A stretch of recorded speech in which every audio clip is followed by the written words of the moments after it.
Okay, it's time to have a chat. Let's go. Also, hello, my name is Simon WhatCulture, and welcome to Ups and Downs, the wrestling review show where I wiggle my finger around.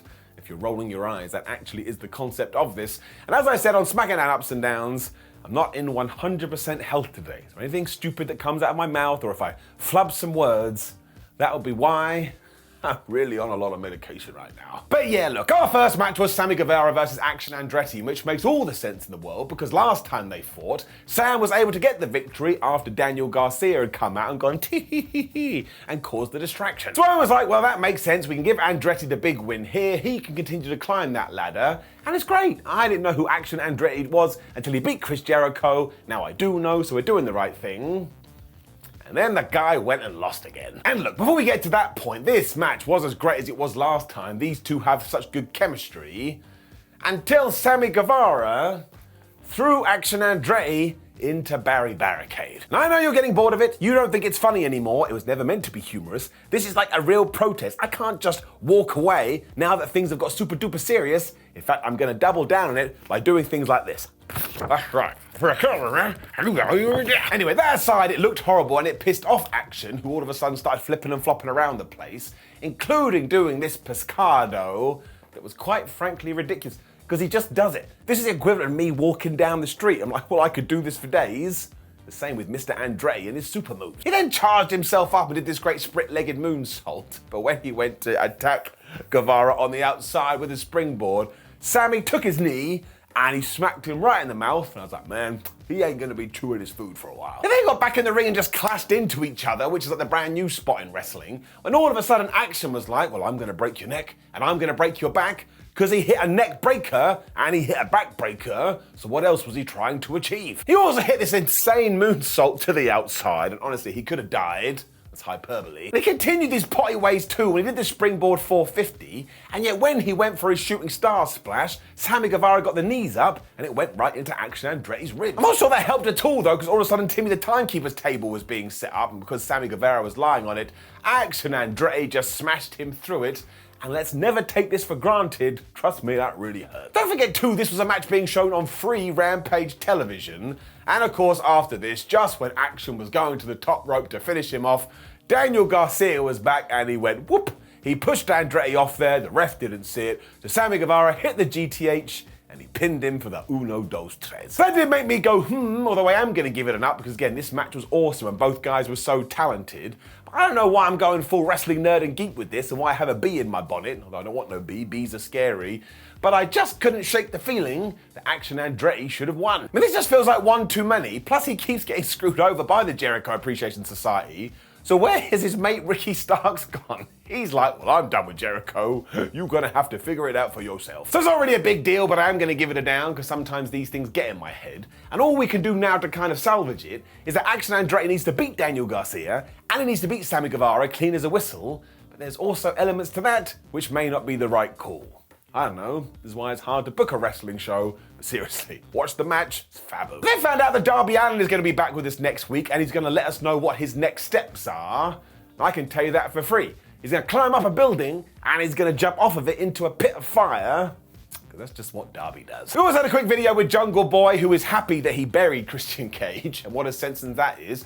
But he did learn a lot from this feud, and right now every single title holder is on notice because Jungle Boy is coming after them. Now, we did cut to Powerhouse Hobbs and QT Marshall after this, so maybe that could be the feud. But I would actually maybe, just to wind everybody up, have Jeff Jarrett beat Orange Cassidy for the International Championship on Dynamite, and then Jeff could drop that pretty soon to Jungle Boy. That works for me, and again, people would be mad. I love it when people are mad. And then yes, Hobbs and QT were together with QT being all like, I told you I'd have your back, Powerhouse. And we're going to have the first episode of QTV on Dynamite, where we will find out what happened to Wardlow's car. And if that does turn out to be a work, fair play everyone, you got me. The internet is still melting down about this as well, but I just think that probably means this has worked, because Powerhouse Hobbs and QT Marshall are heat magnets now, so it's a couple of thumbs. You did it. We then ensured to keep the Acclaimed rocking and rolling after this because they did have a match. And if you wanted to call it a squash, I think that would be fair. They're also facing the wonderful Jack Cartwheel and Starboy Charlie here. And while they didn't get to do much of their offense, I would implore that you check them out. Otherwise, yeah, the Acclaimed hit the Arrival, they hit the mic drop, When Anthony Bowens was doing the pin, he scissored right into the camera. Made me laugh. Straight away after this, out came Cool Hand Ange and Daddy Magic, and they had a Jericho Appreciation cert. So these guys are hilarious. On Dynamite, they literally got laughed out of the building, and yet they're still trying to recruit the Acclaimed. It would have been cool if Matt Menard and Angelo Parker were allowed to do a promo here because they are so funny, but this was more of a tease, but I can't help it. I love everybody involved with this, and if they go with their instincts, which is goofy wrestling for life, it's just gonna mean I'm happy, and it's just gonna mean I'm entertained. That's all I need from my life. I'm a simple man.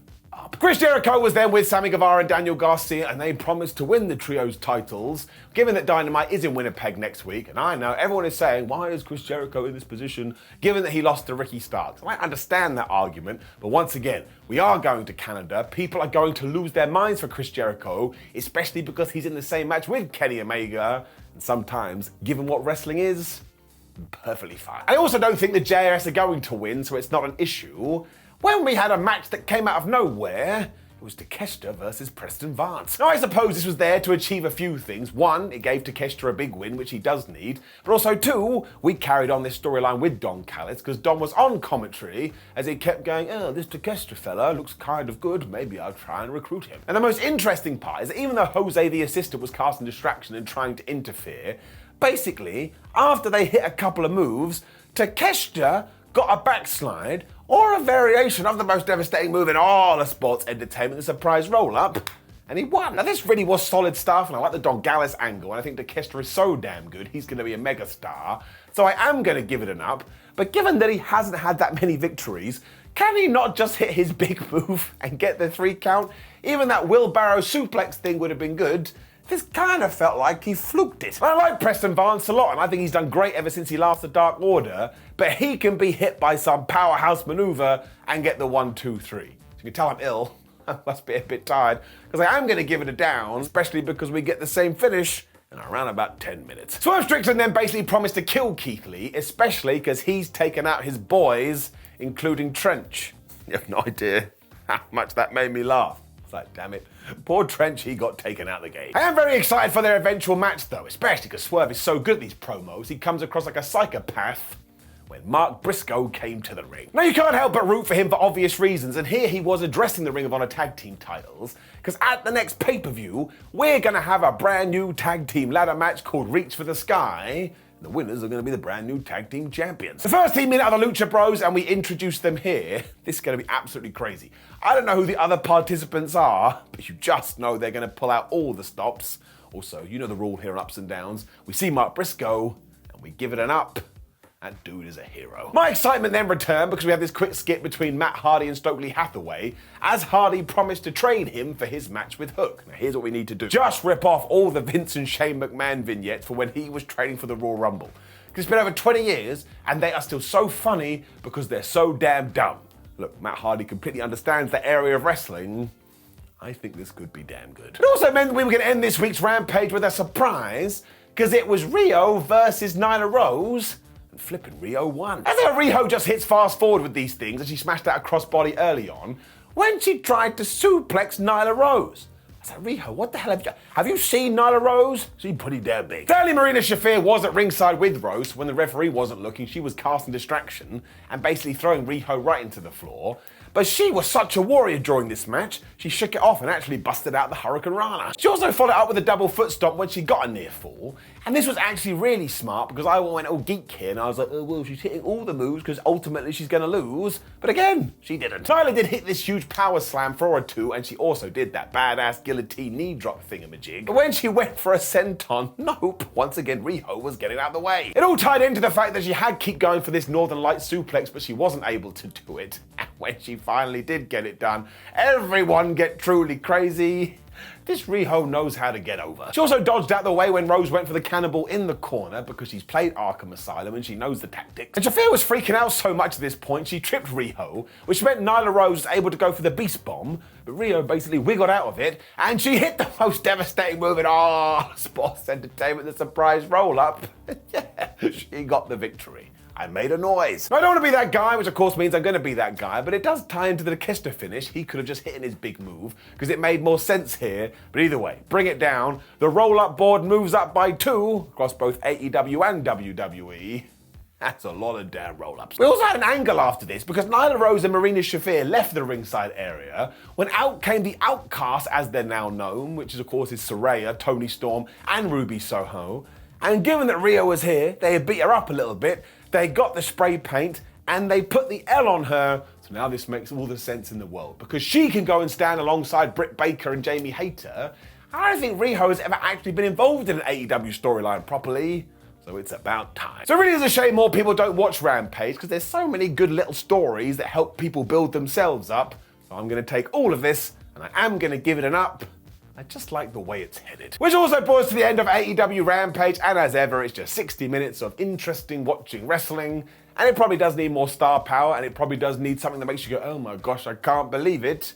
I don't have to worry about that. I ain't booking AEW. I had fun. Up. Now, please do leave a comment below and let me know what you thought about last night's episode of Rampage. Like the video, share the video, and subscribe. And SmackDown Ups and Downs is on the screen right now. Please give it a click. Otherwise, I'm killing myself for no reason. Also, you can check out all the wrestling news at WhatCulture.com, and you can follow us at WhatCulture WWE and Simon316 on all social medias. Thank you, though, for giving up your time to invest in me. I don't know what that means. See, I'm going delirious now. So damn tired. So damn sick. See you soon.